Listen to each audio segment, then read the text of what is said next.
Okay, we're going to go over extra practice problem number 5. I think I also may have done this with both groups, but people struggled with it. Remember that we learned the difference about when you add an acid to a covalent base or an ionic base. Okay, and so the difference, we learned an equation you have to know for the test. Acid plus an ionic base always creates water plus a salt or an ionic base. Okay, so with extra practice problem number 5, it says we are supposed to add H3PO4 and sodium hydroxide. Now remember, we know it's an ionic base because it has OH in it. Okay, so sodium is Na, and then we know OH. Okay, now when we are writing out an equation or a formula, we have to check to make sure that it's accurate, okay, that it balances. Na, if you look on the chart, has a positive charge, and OH has a negative charge. So that's balanced because this equals +1 and this equals a -1. Okay, we know it produces water.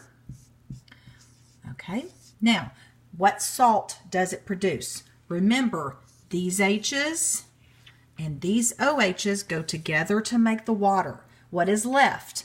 The sodium and the PO4. That is going to be your ionic compound.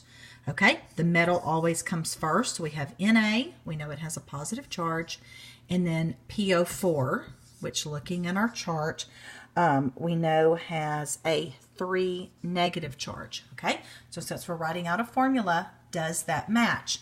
Remember, this is one ion. Don't let that 4 fool you.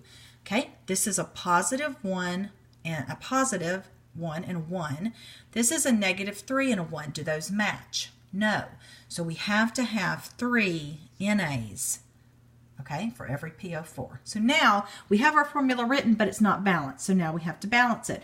Remember, we learned an easy way to do this yesterday. Okay, so remember that to make waters, this hydrogen wants to give away 3. So it is going to create 3 waters. Okay, we look at the OH. How many of those are there? Well, there's only 1. So we're going to have 3. Okay, and how many waters did we say? It's going to be 3. Okay, now it is all balanced, and that's how you do that.